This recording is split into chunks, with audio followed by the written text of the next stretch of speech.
السلام علیکم ورحمۃ اللہ وبرکاتہ۔ اللہ رب محمد صلی اللہ علیہ وسلم، نحن عباد محمد صلی اللہ علیہ وسلم۔ بزرگوں، دوستوں، جیسے آپ کے ذہن میں ہوگا اور آپ کے علم میں ہوگا کہ میں نے اس سے پہلے بھی آپ کو دوسری جو ویڈیو کلپ تھی اس میں ذکر فرمایا تھا کہ عقیدہ توحید ایک انسان کا تب عقیدہ بنے گا جب اس کو واسطے اور وسیلہ رسالت سے صلی اللہ علیہ وآلہ وسلم، جناب سید عالم صلی اللہ علیہ وسلم کی توسل سے مانا جائے، تب وہ عقیدہ بنتا ہے۔ اگر ذاتی تحقیق، ذاتی بصیرت، ذاتی علم اور کتنا بھی کثیر علم انسان کے پاس ہو، اس کی بنا پر ایک انسان کہے کہ میرے مطالعے کے نزدیک اور میرے علم کے مطابق اللہ رب العالمین جل والا ایک ہے، تو وہ عقید توحید نہیں، وہ ایک فلسفیانہ خیال اور وحدت کا ایک تصور ہوگا۔ اس پر میں نے آپ سے وعدہ کیا تھا، تو اس جو یہ نظریہ ہے کہ واسطہ رسالت کی کتنی اہمیت ہے عقید توحید کے لحاظ سے، اللہ کو ایک ماننے کے لحاظ سے، وحدہ لا شریک ماننے کے لحاظ سے، ہم اس پر دلائل پیش کریں گے انشاءاللہ المستعان۔ آج یہ تیسرے ویڈیو کے سلسلے کی کڑی میں آپ کو بتانا چاہوں گا۔ اس پر دلیل قرآن مقدس ہمیں فرماتا ہے سورہ بقرہ کی آیت نمبر سورہ بقرہ کی آیت نمبر 133 سے، جس میں حضرت اللہ جل وعلا بیان فرماتا ہے: اعوذ باللہ من الشیطان الرجیم، ام کنتم شہداء اذ حضر یعقوب الموت اذ قال لبنیہ ما تعبدون من بعدی قالوا نعبد الہک و الہ آبائک ابراہیم و اسماعیل و اسحاق الہ واحدا ونحن له مسلمون۔ کہ جب حضرت یعقوب علیہ السلام کو انتقال کا وقت آیا، اس دنیا سے رخصت کرنے کا وقت آیا، تو اپنے فرزندوں سے پوچھا کہ مجھے بتاؤ، میرے بعد کس کی عبادت کرو گے؟ میرے بعد کس کی عبادت کرو گے؟ اب دیکھیے، وہ بھی معرفت الہی سے ان کے دل میں گر گئی ہے، وہ صحبت نبی میں رہے، نبوت کی صحبت میں رہے، تو ان سے بڑا توحید جاننے والا کون ہے؟ اب نبوت کے گھر سے دیکھیے وہ کس طریقے سے اللہ رب العالمین جل والا کو ایک مانتے اور کس کے واسطے سے مانتے ہیں۔ تو وہ کیا جواب دیتے ہیں؟ وہ فرماتے ہیں: قولوا نعبد الہک و الہ آبائک، ہم پوجیں گے اسے جو خدا ہے آپ کا، یعنی کہ حضرت یعقوب کا علیہ السلام، آپ کے والدوں کا، حضرت ابراہیم کا، حضرت اسماعیل کا، حضرت اسحاق کا۔ پہلے فرمایا ہم اس خدا کی عبادت کریں گے، اس خدا کو پوجیں گے جو آپ کا خدا ہے اور ہمارے آب و اجداد کا خدا ہے۔ اور اس کے بعد اللہ تعالیٰ کی وحدانیت کا ذکر کیا کہ وہ اللہ کون ہے جو ایک ہے۔ تو انہوں نے عقیدہ توحید، اللہ کو ایک مانا، اللہ کو ایک جانا، وحدہ لا شریک جانا، پیغمبروں اور وسیلے واسطے رسالت سے جانا، اپنی ذاتی تحقیق سے نہیں جانا۔ کہ حضرت یعقوب علیہ السلام نے ایک مختصر سا سوال کیا تھا: میرے بعد کس کی عبادت کرو گے، کس کی پرستش کرو گے؟ سوال کا جواب اتنا سادہ بھی تھا کہ ہم اللہ کی عبادت کریں گے، لیکن یہ نہیں فرمایا۔ وہ بھی یہ جواب سن کر ان کے دل کو بھی اطمینان آئی کہ کیا میرے اولاد اپنے یہ ذاتی علم، ذاتی تحقیق کے بنا پر خدا پر ایمان لائیں گے، خدا کو ایک مانیں گے، یا وسیلے واسطہ رسالت سے مانیں گے۔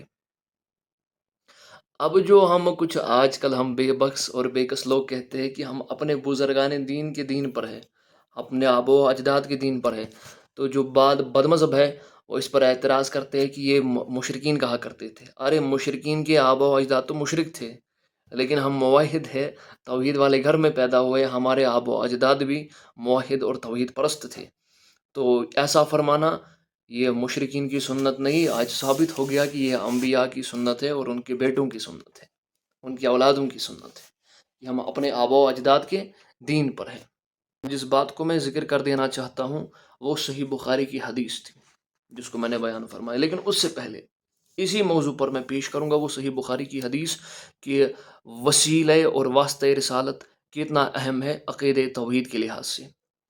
لیکن ساتھ ساتھ میں منکرین کے یا علم نبوی جو بد مذہب ہے، جو جگہ جگہ قرآن مجید تو سارا الف لام سے الحم سے لے کر والناس تک حضور علیہ والسلام کی مدح سرائی سے بھرا ہوا ہے، چونکہ متعصب تعصب پسند ان کو ہر جگہ دیکھنی ہوتی ہے کہ کس آیت میں نعوذ باللہ من ذالک حضور کے علم پر چون چرا کریں ہم، کہاں وہ آیت ملے ہم اپنے باطل استدلال میں پیش کریں. تو اسی نظریے کو لے کر یہ بات بعض بد مذہب جو ہے یہ سورہ مائدہ کی آیت نمبر 109 کہ اللہ تعالیٰ نے فرمایا ہے اعوذ باللہ من الشیطان الرجیم یوم یجمع اللہ الرسل ویقول ماذا اجبتم قالوا لا علم لنا انک انت العلام الغیوب. اور جب رسولوں سے پوچھا جائے گا کہ تمہاری قوم نے جن کو تم نے دعوت توحید دی، دعوت تبلیغ کری، ایمان کی دعوت دی، انہوں نے کیا جواب دیا اس کا؟ وہ فرمائیں گے قولوا لا علم لنا، عرض کریں گے ہمیں کچھ علم بھی نہیں ہے. انک انت العلام الغیوب، بے شک تو سارے غیبوں کا، سب غیبوں کا خوب جاننے والا ہے. بد مذہب یہاں پر کہتے ہیں کہ آپ اہل سنت کا عقیدہ ہے کہ حضور نبی اکرم صلی اللہ علیہ وسلم ما کانا وما یکون، جو کچھ ہوا اور جو کچھ قیامت تک ہوگا وہ سارا علم جانتے ہیں. تو اس آیت سے ثابت ہوا کہ قیامت میں بھی بعض چیزوں کی خبر انبیاء کو نہیں ہوں گی، جس میں حضور سید عالم بھی ہے. اگر آنکھیں ہو دیکھنے کی تمہیں یہ اعتراض نظر نہیں آئے گا، بلکہ یہ بھی شان مصطفیٰ کا ایک زبردست دفتر ہے. میں ان سے پوچھنا چاہتا ہوں تمہاری عقلیں ٹھیک ہوتی ہے جب تم یہ پڑھتے ہو یہ قرآن مجید کی آیات؟ مولا تعالیٰ ان سے سوال یہ کر رہا ہے کہ آپ کی امتوں نے کیا جواب دیا تھا جب دعوت توحید دی تھی؟ تو مجھے بتاؤ یہ غیب کا سوال کیسے ہو گیا جو آپ اس کو علم غیب مصطفیٰ صلی اللہ علیہ وسلم کی نفی پر محمول کرتے اس آیت کو؟ انبیاء کرام وہ تو حاضر تھے جب ان کو دعوت دی تھی توحید کی، اپنے امتوں کے سامنے تھے، ان سے فرمایا، انہوں نے جواب کیا دیا کیا نہیں دیا، تو یہ کون سا غیب کا سوال ہے؟ لیکن اگر آپ یہ کہیں گے کہ اس وقت قیامت کے دن سوال ہو رہا ہے ماضی کا، اور ماضی تو پردے غیب میں، تب تو بات بن سکتی ہے. لیکن تب بھی اس میں علم مصطفیٰ کا نقص نہیں ہے. نقص تمہاری عقلوں میں ہے، نقص تمہارے استدلالات میں ہے اور تمہاری سوچوں میں ہے. اب اس اعتراض کو آپ یاد رکھ لیجئے گا. اس اعتراض کے ہم دو جوابات انشاءاللہ المستعان پیش کریں گے. پہلے دو جواب قرآن مجید سے پیش کروں گا، اور دوسرا جو ہے وہ اسی صحیح بخاری شریف کی جو حدیث میں پیش کرنے جا رہا ہوں اسی کا پیش کروں گا. توجہ سے سن لیجئے گا کہ علم مصطفیٰ کی تو وہ وسعت ہے. اللہ رب العالمین جل والا سورہ نساء پارہ نمبر 4 اور یہ میرے پاس آیت نمبر 41 میں فرماتا ہے. وہ اعتراض ذہن میں یاد رکھ لیجئے گا، کیا اعتراض بد مذہب کرتے ہیں اور کس طریقے سے خود قرآن مقدس میں اللہ رب العالمین اس کا جواب عنایت فرماتا ہے. تم اسی کے مصداق ہو. افتؤمنون ببعض الکتاب وتکفرون ببعض. منافقوں کی طرح ہو، یہودیوں کی طرح ہو، بعض قرآن کی آیتوں پر ایمان لاتے ہو اور بعض کا انکار کرتے ہو. اللہ رب العالمین جل وعلا سورہ نساء میں فرماتا ہے آیت نمبر 41 میں فَكَيْفَ إِذَا جِئْنَا مِنْ كُلِّ أُمَّةٍ بِشَهِيدٍ وَجِئْنَا بِكَ عَلَى هَؤُلَاءِ شَهِيدًا. حضور سے فرمایا جا رہا ہے تو کیسی ہوگی جب ہم ہر امت میں ایک گواہ لائیں گے. قیامت کے دن کی بات ہو رہی ہے، ہر امت سے ایک ایک گواہ لائیں گے، لیکن میرے مصطفیٰ کریم صلی اللہ علیہ وسلم کی شان ہی الگ ہے. اور ان کی شان کیا ہے؟ اللہ رب العالمین جل والا اس شان کا نقشہ اس طریقے کھینچتا ہے، فرماتا ہے وَجِئْنَا بِكَ عَلَى هَؤُلَاءِ شَهِيدًا. اور اے محبوب تمہیں ان سب پر گواہ اور نگہبان بنا کر لائیں گے. اب اگر انبیاء نے فرمایا ہمیں علم نہیں ہے تو مجھے بتاؤ بیوقوفو حضور کس کی گواہی دیں گے؟ پھر ان پڑھ جاہلو، حضور جو گواہی دیں گے ان دیگر انبیاء کی امتوں کا بھی، انبیاء کا بھی گواہ بنیں گے حضور صلی اللہ علیہ وسلم کی ان کی امتوں نے ان سے کیا جواب دیا، ایمان تسلیم کیا یا کفر میں ہی رہے، دعوت توحید کو مانا جانا اور اعتقاد رکھا یا اسی کفر کے دلدل میں رہے. اب جب حضور سب پر گواہ لائیں گے تو ساری گواہی اسی وقت ختم ہو جائے گی اور جنت اور جہنم کے فیصلے مولا تعالیٰ فرمائے تھے۔ یہ تو میرے حضور کی شان ہے کہ اللہ رب العالمین جل والا امتوں کے فیصلے حضور کی گواہی پر فرمائے، اور آپ کہتے تو علم نہیں ہے۔ اور دوسری آیت اللہ رب العالمین جل والا اسی قرآن مقدس کے اندر سورہ نحل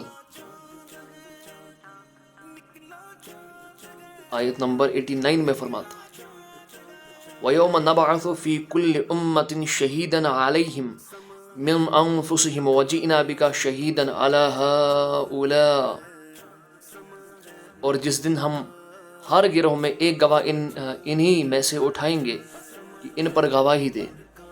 ہر امت میں سے ایک گواہ اٹھایا جائے گا، لیکن میرے مصطفیٰ کریم آپ کو کیوں بنایا جائے گا؟ تاکہ آپ ساری ان پیغمبروں کی جو گواہی دیں گے اس کی تصدیق کرے، اور آپ کی گواہی حتمی، قطعی اور آخری گواہی ہوگی۔ وہ کیا فرماتا ہے اللہ تعالیٰ؟ وَجِئْنَا بِكَ شَهِيدًا عَلَى هَؤُلَاءِ، اور اے محبوب صلی اللہ علیہ وسلم تمہیں ان سب پر شاہد بنا کر لائیں گے۔ وہاں پر انبیاء اگر فرماتے ہیں کہ ہمیں علم نہیں، حالانکہ علم تھا بھی، یہ بھی پتا تھا، امتوں نے جواب کیا دیا ہے، لیکن کس مصلحت کی تحت انہوں نے یہ فرمایا یہ آپ بتاتے نہیں ہو۔ اس کی صحیح تعویل کرو کہ وہاں پر مدعا و مقصد کیا ہے جو مفسرین نے بیان کیا ہے۔ ابھی میں صحیح بخاری شریف کی طرف، حدیث کی طرف رجوع کروں گا کہ لا علم لنا فرمانا ہمیں علم نہیں، کیا یہ علم کی نفی کرتا ہے؟ تو میرے مصطفیٰ کریم صلی اللہ علیہ وسلم کی یہ شان ہے کہ قیامت کے دن بھی اللہ رب العالمین جل والا ان کو سب امتوں پر گواہ بنا کر لائے گا، ان کی ایمان اور ان کی کفر کی تصدیق کریں گے۔ اب آتا ہوں واپس اپنے مضمون پر کہ عقیدہ رسالت کی کتنی اہمیت ہے، کہ خبر جب پیغمبر دے اس کی کتنی اہمیت ہوتی ہے۔ صحیح بخاری کی طرف، اب اس صحیح بخاری شریف کی حدیث پر توجہ دیجیے۔ حجۃ الوداع ہے، ذی الحجہ کا مہینہ ہے، اور صحابہ کرام کا جرمٹ ساتھ تھے جناب سید عالم صلی اللہ علیہ وسلم کے ساتھ۔ شہر مکہ اور یوم عرفہ کے بارے میں حضور ان سے سوال فرمائیں گے۔ ابی بکرۃ رضی اللہ تعالیٰ عنہ صحابی رسول ہے، وہ روایت کرتی اس حدیث کو۔ حضور صلی اللہ علیہ وسلم یوم نحر کے دن ہمیں خطبہ فرمایا، یوم نحر کے دن ہمیں خطبہ فرمایا، اور کیا سوال کیا؟ قال اتدرون ای یوم ھذا، حضور صحابہ سے سوال کا، ابھی یاد رکھیے گا میں نے پہلے ہی بتا دیا ہے، کہاں پہ؟ مکہ میں، ماہ ذی الحجہ کا دن ہے، ماہ ذی الحجہ کا مہینہ ہے، اور یوم عرفہ ہے۔ تو حضور کیا فرما رہے ہیں؟ یہ کون سا دن ہے؟ صحابہ کرام عرض کر رہے ہیں اللہ و رسول عالم، اس کا اللہ اور اس کا رسول بہتر جانتا ہے۔ تو مجھے بتائیے صحابوں کو یہ پتا تھا ہم کہاں پہ ہیں، حج کر کے آئے ہیں، تو وہ تو بتانے چاہیے نا۔ نعوذ باللہ من ذلک، ہم آپ کی طرح یہ بازاری بدمزموں کی طرح بازاری زبان استعمال نہیں کرتے کہ وہ نعوذ باللہ من ذلک حضور سے ٹھٹھا کرتے تھے، جیسے آپ استدلال اور یہ بے شرم باتیں کرتے ہو اپنے استدلالات میں۔ تو کیا فرمایا؟ اللہ اور اس کا رسول بہتر جانتا ہے۔ حضور جناب سید عالم صلی اللہ علیہ وسلم خاموش رہے، یہاں تک کہ صحابہ کرام سمجھنے لگے حضور کچھ اور شاید ہی اس کا نام لے لیں گے، کہ پتہ نہیں حضور کا منشا اور حضور کا ارادہ کیا ہے۔ حضور اگر کوئی اور نام فرماتے وہی اس کا نام ہو جائے۔ حضور نے فرمایا کہ یہ یوم نحر نہیں ہے؟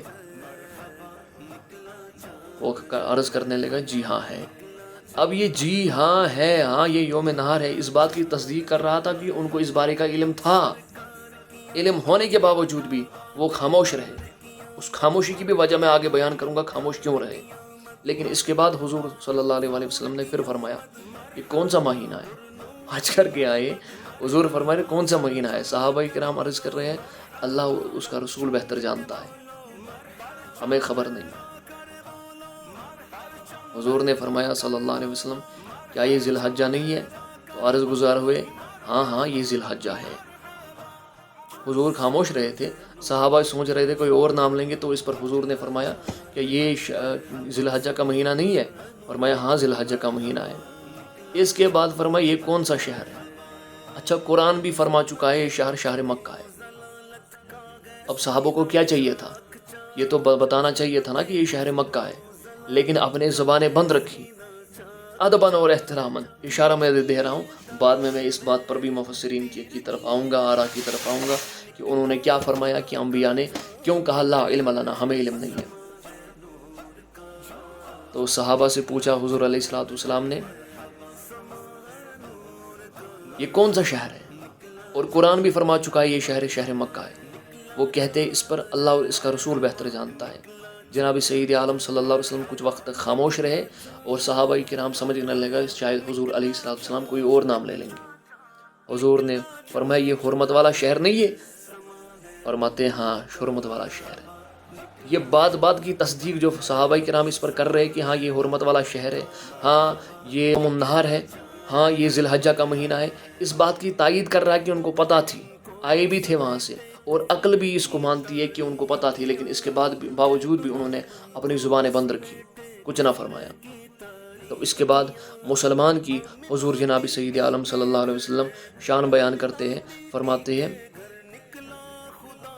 پھر یہ بھی جان لو کہ تمہارا خون، تمہارا مال تم پر اسی طرح حرام ہے جیسے اس دن کی حرمت تمہارے اس مہینے میں اور تمہارے اس شہر میں، جب تک تم اپنے رب سے ملو گے. اور آخر میں حضور علیہ الصلوۃ والسلام نے فرمایا کہ میں نے پیغام پہنچانے کا حق ادا کیا؟ صحابہ نے کیا رضوان اللہ تعالیٰ علیہم اجمعین نے کیا. فرمایا ہاں.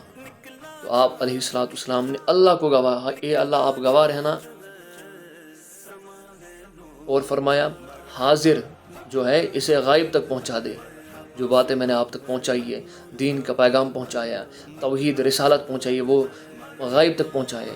بعض اوقات وہ شخص جس تک بات پہنچائی گئی براہ راست سننے والے سے زیادہ یاد رکھتا تھا. جس تک وہ بات پہنچائی جاتی تھی حضور کے فرمان، اس کو پہنچانے والے سے زیادہ یاد رہتا تھا جس تک وہ بات پہنچائی جاتی تھی. اور اس کے بعد آخر میں جناب سید عالم صلی اللہ علیہ وسلم نے فرمایا میرے بعد ایک دوسرے کو قتل کر کے کافر نہ ہو جانا. اب میں آپ سے سوال کر رہا ہوں، یہ جو یہاں پر سوال انہوں نے کیا تھا کہ یوم النہر کا، جس طریقے سے ہم نے اسے پہلے بیان فرمایا، جب تک کہ عقیدہ توحید عقیدہ تب تک نہیں بنا گئے جب تک واسطہ رسالت سے نہ اس کو مانا جائے. اسی طریقے سے صحابہ نے یہاں پر منشا سمجھا، پتہ نہیں حضور کا کیا ارادہ ہے. حضور اگر یہ فرما دے یہ مکہ نہیں یہ مدینہ ہے تو مدینہ ہو جائے گا. حضور اگر فرمایا یہ دن یہ جو ہے یہ یوم النہار نہیں ہے اور کوئی دن ہے، وہی دن ہو جاتا. اسی لیے رسالت کی اہمیت اتنی ہے عقیدہ توحید میں کہ آپ کا عقیدہ توحید نہیں بنے گا بغیر واسطہ رسالت کے. اور ایک مثال دے دوں گا، صحیح بخاری میں ہے جو آیت ہے، اللہ رب العالمین جل وعلا فرماتا ہے قرآن مقدس کے اندر سورہ شعراء، اس کی آیت نمبر 214 ہے، وَأَنذِرْ عَشِيرَتَكَ الْأَقْرَبِينَ، اور اے حبیب صلی اللہ علیہ وسلم اپنے قریبی رشتہ داروں کو ہمارے عذاب سے ڈرائیے. اس کے شان نزول کے تحت صحیح بخاری شریف میں لکھتے ہیں کہ حضور علیہ الصلوۃ والسلام پہاڑ پر چڑھے اور بلایا یا صباح یا صباح. تو وہ مشرکین مکہ باہر نکلے تو حضور علیہ الصلوۃ والسلام نے ان سے فرمایا تھا کہ مجھے بتائیے اس پہاڑ کی اس طرف سے ایک لشکر آ رہا ہے جو تم پر حملہ آور ہونے والا ہے، آپ اس بات کو مانو گے؟ فرمایا ہاں مانیں گے. فرمایا کیسے؟ تم نے تو اس لشکر کو دیکھا ہی نہیں تو کیسے مانو گے؟ تو فرمایا آپ نے کبھی جھوٹ نہیں بولا ہے، آپ صلی اللہ علیہ وسلم نے ہمیشہ سچ بولا ہے. اس کے بعد حضور کیا فرمائیں گے؟ وہ اللہ کی وحدانیت فرمائیں گے. لیکن مجھے بات بتانے کا مقصد یہ ہے کہ اللہ کی وحدانیت بتانے سے پہلے حضور صلی اللہ علیہ وسلم نے اپنی ذات کی صداقت پہلے ان کے دلوں میں اس چیز کا اعتقاد بسا لیا تھا، اپنی تصدیق کروائی تھی کہ جو میں بات کہوں گا وہ حق ہوگی. انہوں نے فرمایا ہاں ہم اس پر بن دیکھے اعتماد کریں گے، بن دیکھے ایمان لائیں گے کہ آپ نے کبھی جھوٹ نہیں بولا ہے. تو اس پر حضور صلی اللہ علیہ وسلم نے فرمایا تو میں کہتا ہوں اللہ ایک ہے اور میں اس کا رسول ہوں. جنہوں نے اس بات پر لبیک کہا وہ مسلمان ہو گئے اور جنہوں نے نہیں کیا وہ کافر رہ گئے. لیکن ابو لہب اس وقت جب آیا تھا تو غصے میں آ کر جناب سید عالم صلی اللہ علیہ وسلم کی طرف حاکم بدن نعوذ باللہ من ذالک نعوذ باللہ من غضب اللہ اس طریقے سے اشارہ کر کے فرمایا تبلک نعوذ باللہ من ذالک حاکم بدن، جس کے ترجمہ یہ نکلتا ہے کہ آپ برباد ہو، تباہ ہو جاؤ. اب دیکھیے عظمت مصطفیٰ کا دفتر کیا ہے قرآن مجید میں. آپ پڑھتے ہیں نا سورہ لہب تبت یدا ابی لہب وتب، یہ بظاہر آپ کو لگتی ہے پروردگار نے تنبیہ کی ہے، بد دعا کی ہے، جس کو حضرت اس میں ابو لہب کو کی ہے. لیکن یہ بھی شان مصطفیٰ کا ایک دفتر ہے. ایک ماں اپنے بچے سے کتنا محبت کرتی ہے. اس بچے کو اگر کوئی برا بلا کہے، غلط کہے، اس کے بارے میں غلط باتیں کرے تو اس ماں کا کلیجہ پھٹ جاتا ہے اور اندر اس کی شفقت بول اٹھتی ہے اس شخص کے خلاف جو اس کی بچے کی بغاوت کرتا ہوتا ہے یا برائی کر رہا ہوتا ہے، اور اس کو جواب دیتی ہے. لیکن کہاں خدا اور کہاں محبوب خدا صلی اللہ علیہ وسلم. تو پروردگار نے فرمایا تبت یدا ابی لہب وتب، اے ابو لہب تیرے یہ دونوں ہاتھ ٹوٹ جائے جن دونوں ہاتھوں سے تو نے میرے محبوب کی طرف اشارہ کیا تھا. اب کمال محبت دیکھیے اللہ رب العالمین جل وعلا جناب سید عالم سے اتنا فرماتا ہے. بتانے کا مقصود یہ ہے کہ تب تک یہ بات یاد رکھیے گا، ایک انسان کا عقیدہ توحید نہیں بنے گا جب تک اس کو واسطے اور وسیلے رسالت سے نہ مانا جائے. یہ ایک بہت بڑی بات ہے، ہمیشہ یاد رکھیے گا. اور جو یہ آیت میں نے پیش کری تھی کہ انبیاء فرمائے لا علم لنا، تو یہاں پر جو یہ صحیح بخاری میں ہے صحابہ نے اس کے باوجود بھی فرمایا، علم ہونے کے باوجود بھی یہ کہا کہ ہمیں علم نہیں ہے. اس کا مطلب کیا ہوتا ہے کہ انہیں علم تھا یا نہیں تھا؟ علم تھا، علم ہونے کے باوجود انہوں نے لا علمی کی. اس وجہ سے اظہار کیا کہ بڑوں کے سامنے ہر ہمیشہ اپنی گردنیں جھکانی ہوتی ہیں. وہی انبیاء نے بھی کہا کہ اللہ رب العالمین جل وعلا کے مقابلے میں ہمارا کوئی علم نہیں ہے، آپ بہتر جانتے ہو، آپ خوب جانتے ہو انہوں نے کیا فرمایا. تو ان باطل استدلالات کا رد ہم نے قرآن مجید کی 2 آیات سے کر دیا. جب وہ مطلب ہوتا تو حضور کیسے گواہی دیں گے اپنی امت کی جب خبر نہ ہوتی. پچھلی بار ہم نے یہ بھی کہا تھا کہ جو لوگ اس وسیلے اور واسطے کو شرک وغیرہ کہتے ہیں اور دن بھر اس کا ورد کرتے رہتے ہیں، ان کو دنیائے روئی زمین پر ہر کوئی مسلمان مشرک نظر آتا ہے. ان کے لیے میں تحفہ آج علامہ ابن تیمیہ کا لے کے آیا، کاش اس کو پڑھ لینا. ہماری تو نہیں، اس کی تو مان لو. الصارم المسلول علی شاتم الرسول، گستاخ رسول پر ان کی کتاب ہے، اس میں دیکھ لیجئے انہوں نے کیا زبردست بات فرمائی ہے.